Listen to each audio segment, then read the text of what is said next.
Welcome you in English class. So as you know that our revision of midterm syllabus is going on. So in today's video we will revise chapter 3rd of your reader book, Glimpses of the Past.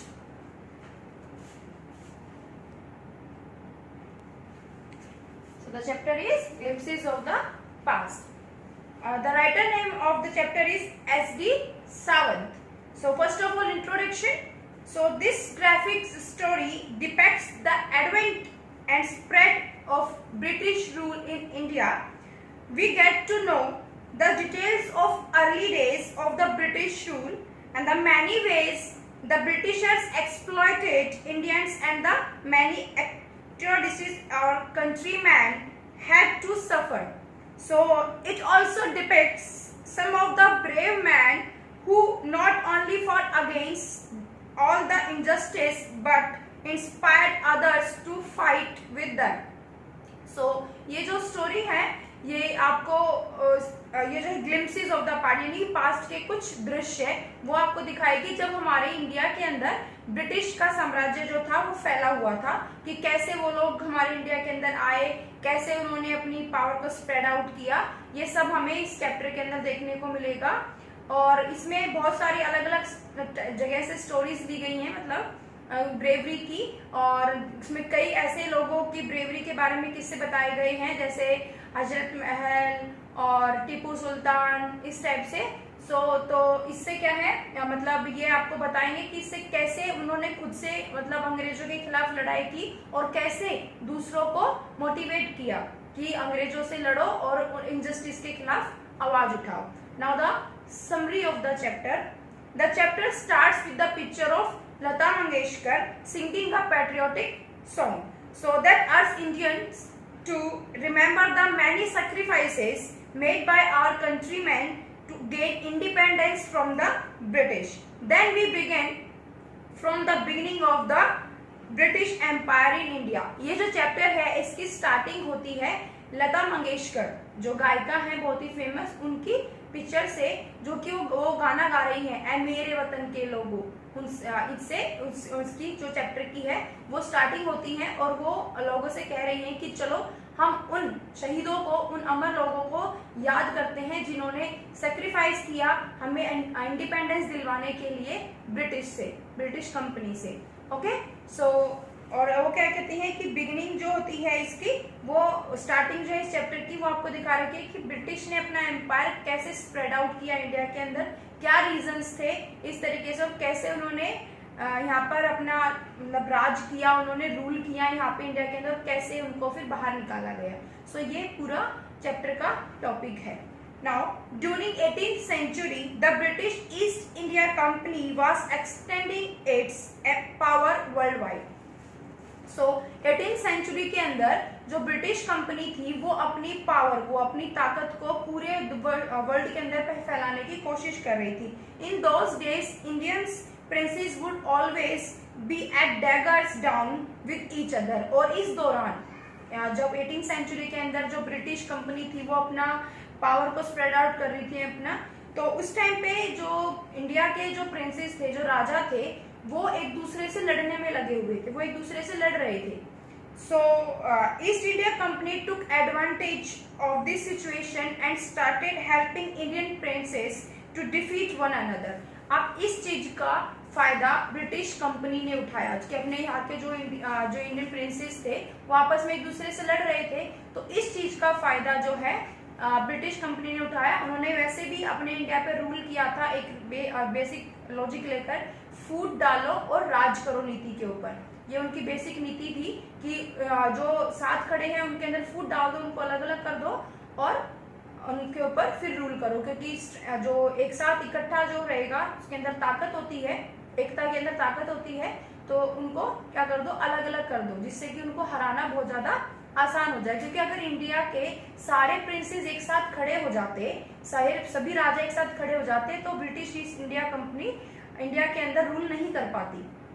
तो उन्होंने सबसे पहले क्या किया, उन्हें एक दूसरे से ही लड़वा दिया, एक दूसरे की हेल्प की, दूसरे को मतलब एक राजा की हेल्प करी दूसरे राजा को हराने के लिए। तो इससे क्या हुआ, हमारे इंडिया के जो प्रिंसेस थे वो कमजोर हो गए, उनके पास पावर कम बची, कुछ फिर उन्होंने उनको अपने अंदर ले लिया, मतलब उसके ऊपर अपना राज कर लिया, जो राजा हार गया उससे, मतलब ऐसे करके उन्होंने धीरे धीरे करके पूरी इंडिया के ऊपर रूल कर लिया था. सो some far-sighted rulers like Tipu Sultan understood the Britishers' strategy and opposed them till the last breath. However, most of the princes were gullible and fell into the trap. Gradually, the Britishers had subdued most of the Indian kingdoms and had gained complete control of most of the princely states. अब कई princess अपने India के अंदर ऐसे भी थे, टीपू सुल्तान जैसे, जो आगे तक की सोचते थे. तो उनको टीपू सुल्तान जो थे, उनको जो ब्रिटिशर्स की जो स्ट्रेटजी थी, वो किस नीति के ऊपर काम कर रहे थे, ये उनको समझ में आ गई थी.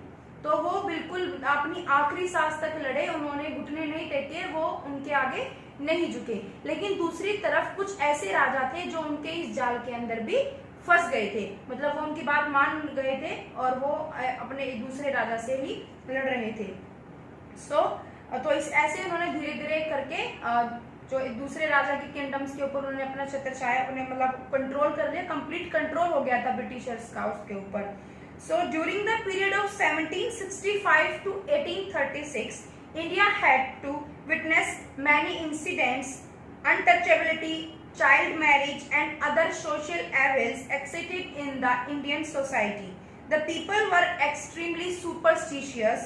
The British imposed heavy taxes on farmers so that farmers had to abandon their fields. The East India Company's law began to cripple Indian industries. Ram Mohan Rai, a learned person from Bengal, understood what was wrong with this country. So he was attracted by science and modern knowledge. He went to England and fought for the justice of India. So जब ये जो समय चल रहा था 1765 से और 1836 का, इसमें जब तक जो ब्रिटिश कंपनी थी उसने काफी हद तक इंडिया के कई किंगडम्स के ऊपर अपना कंप्लीटली उसको अपने अंडर ले लिया था, कंट्रोल हो गया था उसके ऊपर. तो ऐसे में ही जब वो अपने उस टाइम पे क्या था, इंडिया के अंदर बहुत ज्यादा मतलब ऐसे इंसिडेंट्स हैं जो उस टाइम पे इस चीज के विटनेस बने, जैसे कि अनटचेबिलिटी, छुआछूत चल था उस टाइम पे यहाँ अपने इंडिया के अंदर बहुत ज्यादा था, कि ऊंची जाति के लोग नीची जाति के लोगों से बात क्या, उनको अपने मतलब कुएं भी अलग अलग होते थे, सेम कुएं से पानी भी नहीं भरा जाता था. सेम ऐसे ही चाइल्ड मैरिज, बचपन में ही शादी कर देना, and the other social levels भी थे बहुत सारे. तो ये सब इन चीजों का भी बहुत ज्यादा फायदा मिला था ब्रिटिशर्स को, क्योंकि जो इंडियंस जो थे वो बहुत ज्यादा सुपरस्टिशियस थे. सुपरस्टिशियस मीन्स अंधविश्वासी थे, कि उनके अंदर कोई भी भय डाल दो तो वो जल्दी ही उसके बारे में चिंतित हो जाते थे. तो इस चीज का उन्होंने को बहुत ज्यादा फायदा मिला. तो उन्होंने धीरे धीरे क्या किया, फार्मर्स के ऊपर भी उन्होंने बहुत हैवी टैक्स लगाना स्टार्ट कर दिया, जिससे कि जो किसानों की जो खेत थे वो भी उनके नहीं बचे, वो भी इनके अंडर चले गए, ब्रिटिशर्स के अंडर चले गए. मतलब खुद के खेत के ऊपर एज ए मजदूर, एज ए स्लेव काम कर रहे थे, दास की तरह. तो जब ये कंडीशन चल रही थी तो उस टाइम पे थे राजा राम मोहन राय, जो कि एक नॉलेज फुल इंसान थे, मतलब उनको ज्ञान था, पढ़े लिखे थे.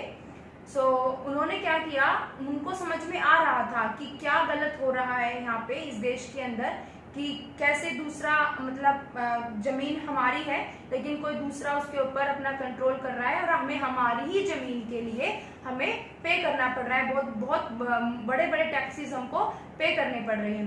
ब्रिटिश ईस्ट इंडिया कंपनी नए नए रूल्स लगा के जो इंडिया के लघु उद्योग थे, जो इंडस्ट्रीज थी, उनको भी क्रिपल कर दिया. मतलब वो बिल्कुल ऐसी हो गई थी, बिल्कुल बर्बाद होने की कगार पर आ गई थी. वो यहाँ से क्या करते, जो कच्चा माल था वो यहाँ से ले जाते फ्री ऑफ कॉस्ट, और वहाँ इंग्लैंड ले जाते और वहां से उसका सामान बनाकर यहाँ पर उसको डबल से ट्रिपल दामों में उसको देते थे. और जबकि हमारा जो कच्चा माल होता था उसके लिए हमें कुछ भी नहीं मिलता था. तो इससे क्या हुआ, जो यहाँ की जो इंडियन इंडस्ट्रीज थी वो भी क्रिपल करने लग गई थी, मतलब वो भी ध्वस्त होने की कंडीशन पर आ गई थी.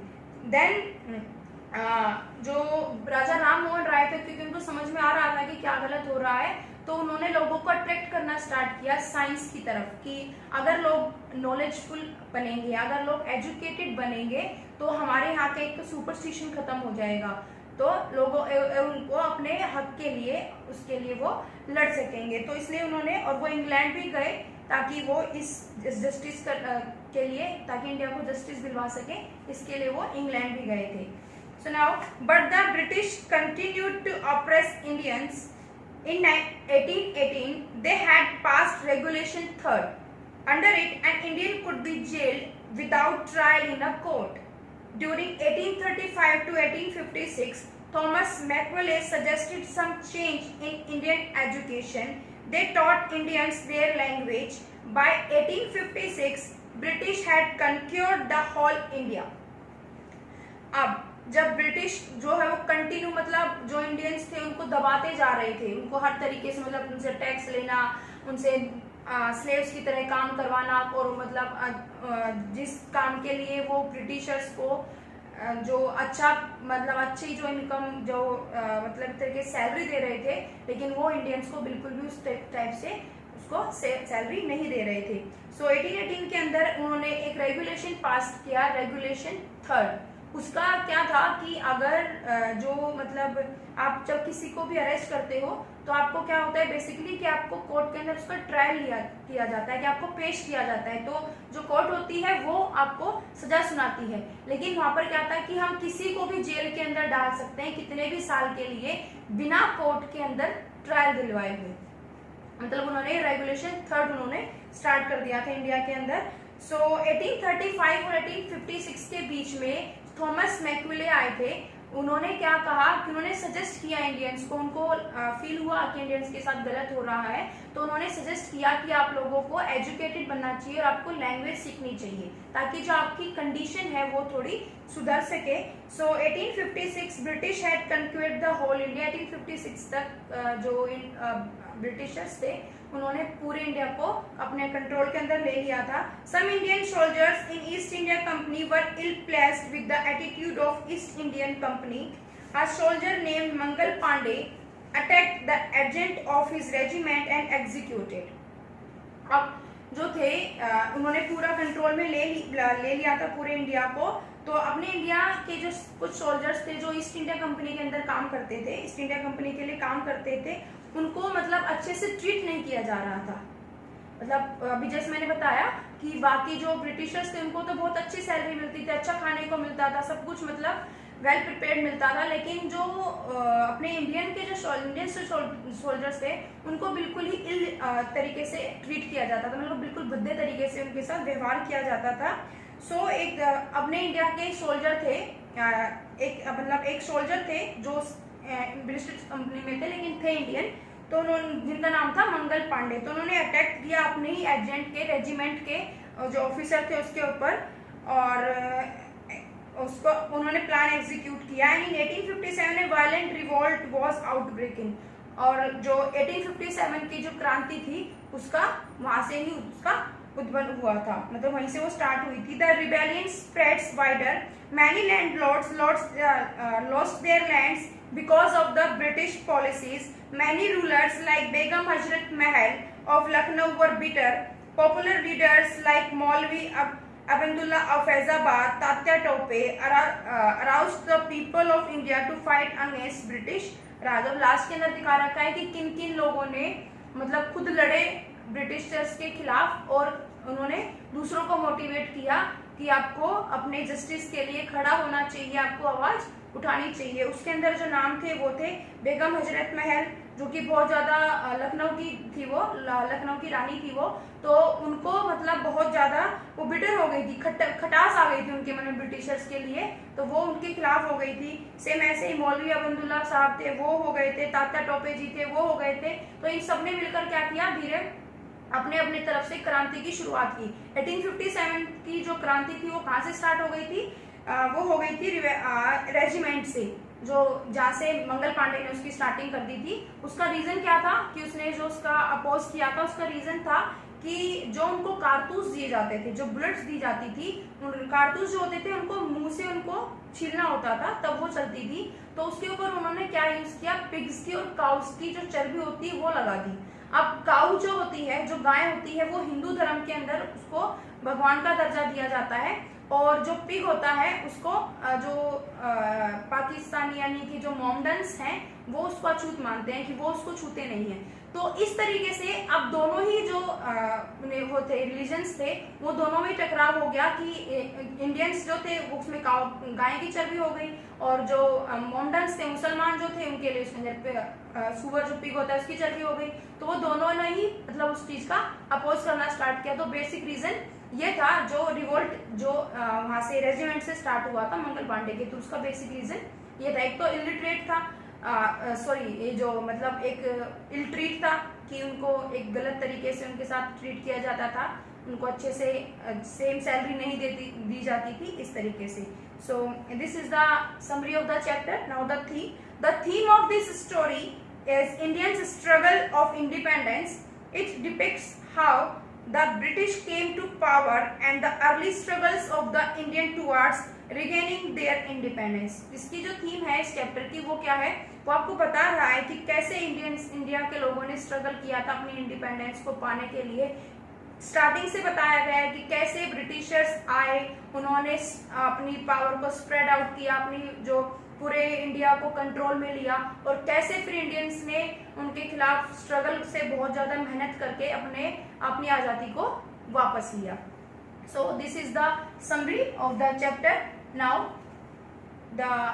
आई am going to discuss the question answer of that chapter. So the question number first is working with the test, answer the following questions. Do you think the Indian princes were short-sighted in their approach to the events of 1757?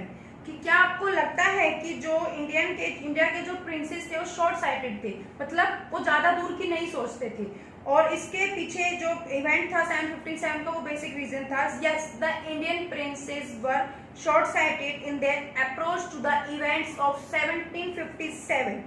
So they were so busy in fighting wars among each other that they easily fell prey to the British company.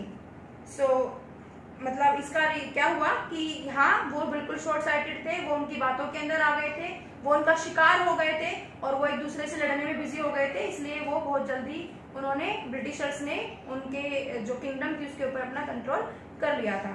Now the question number second, how did the East India Company subdue the Indian princes?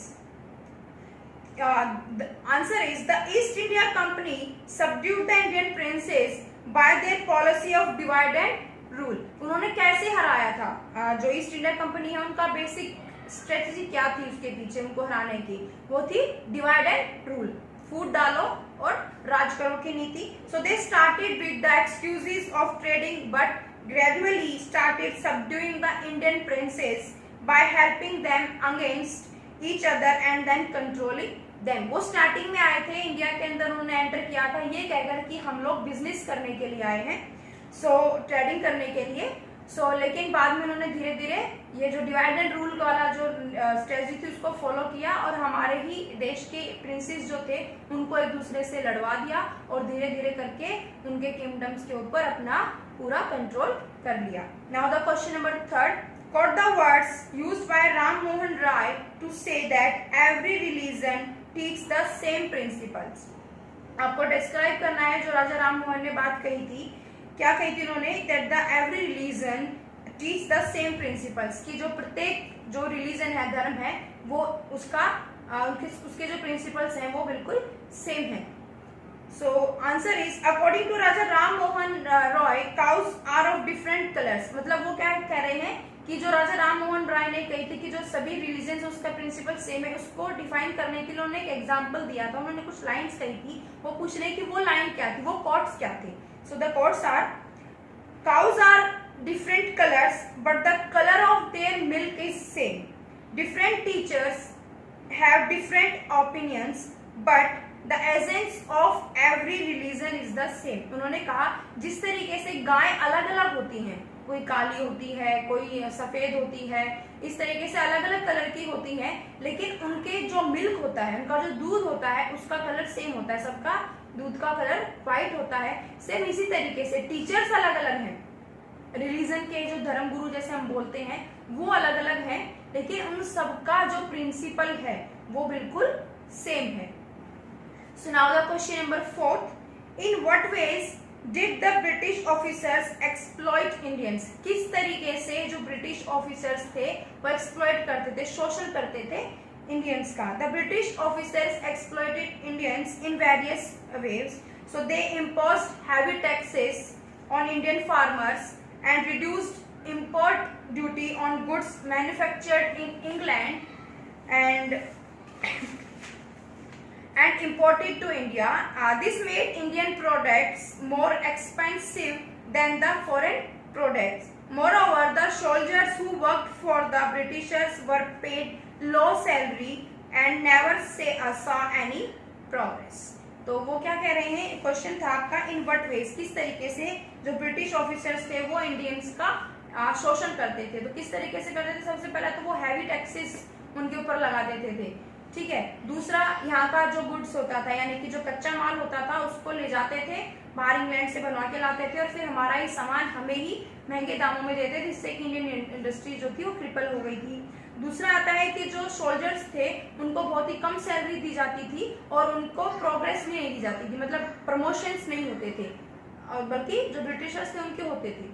So now the question number 5, name this following. यहाँ पर आपको कुछ description दिया गया है, description को read out करके आपको उस राजा का या उस रानी का आपको नाम बताना है। So now the first is the ruler who fought pitched battles against the British and died fighting.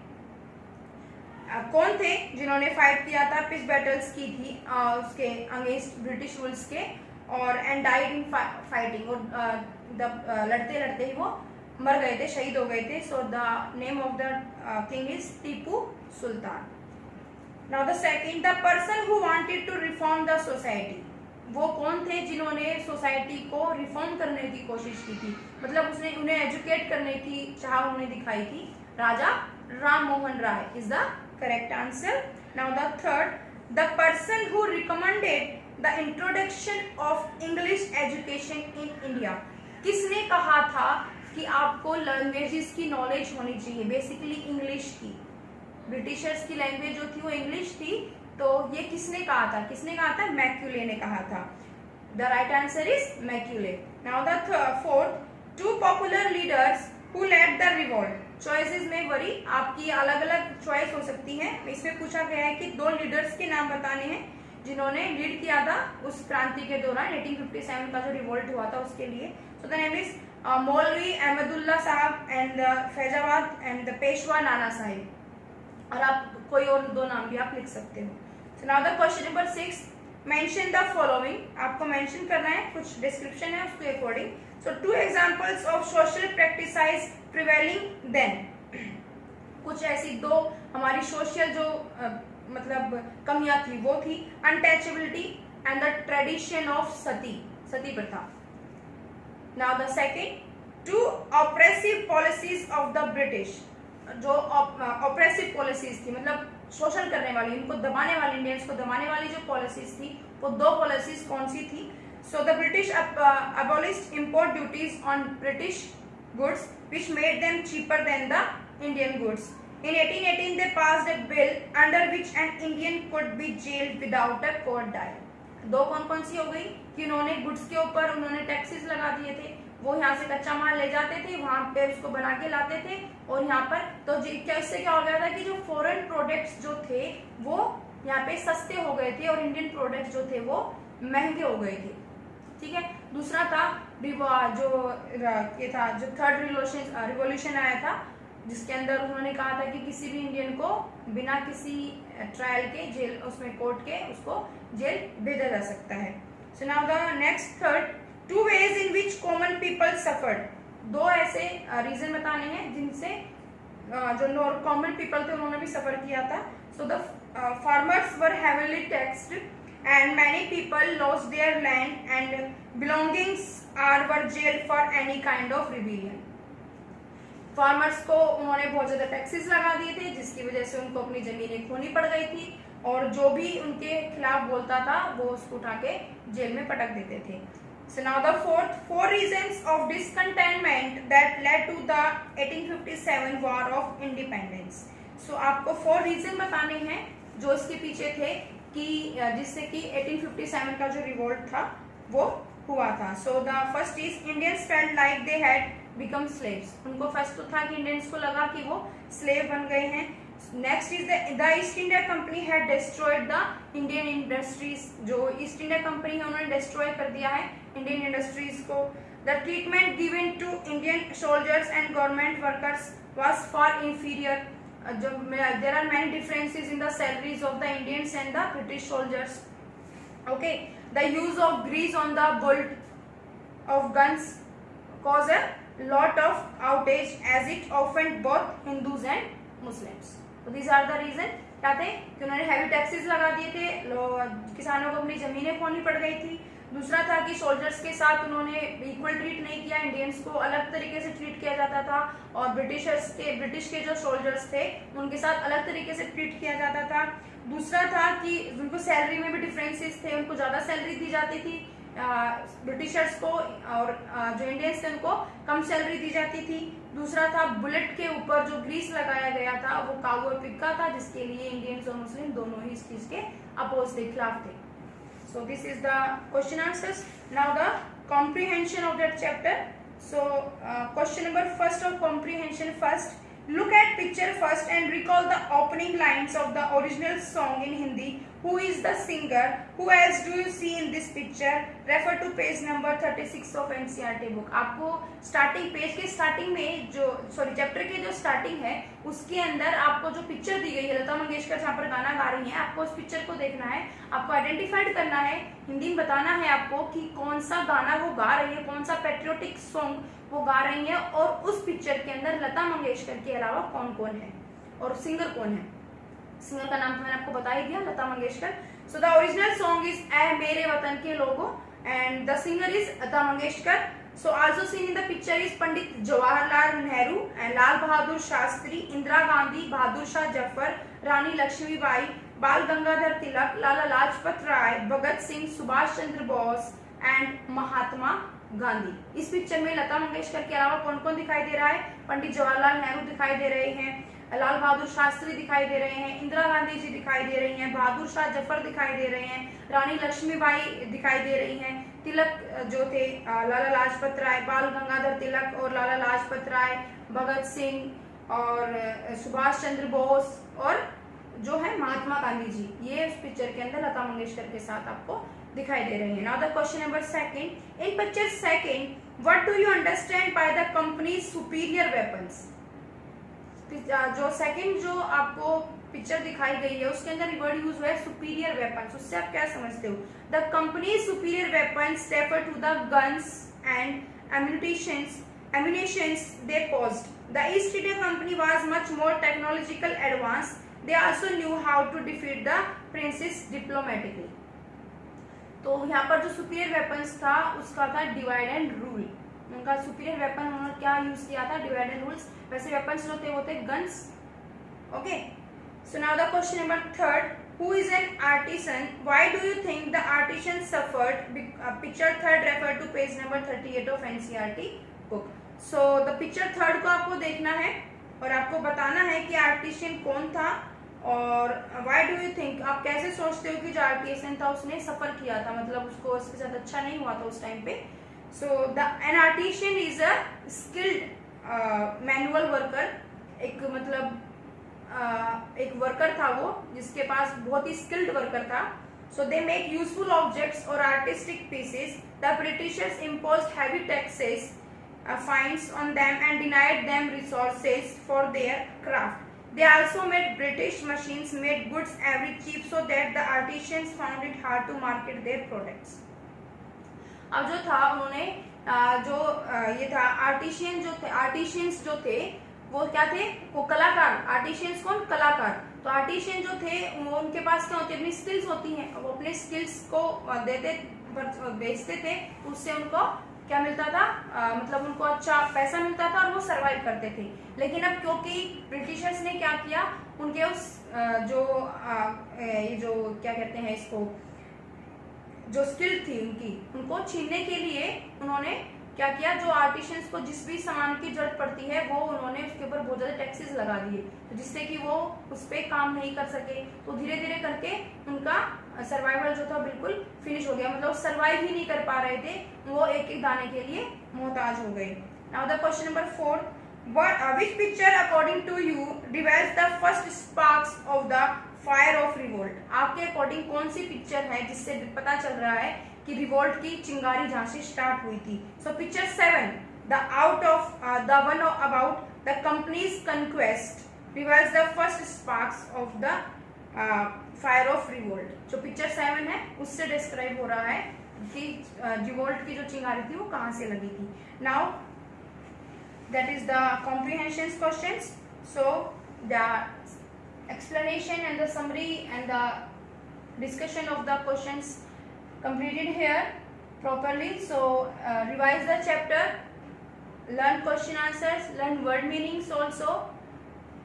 So in the next video we will revise the poem of that chapter, that is Macbeth, the mystery cat.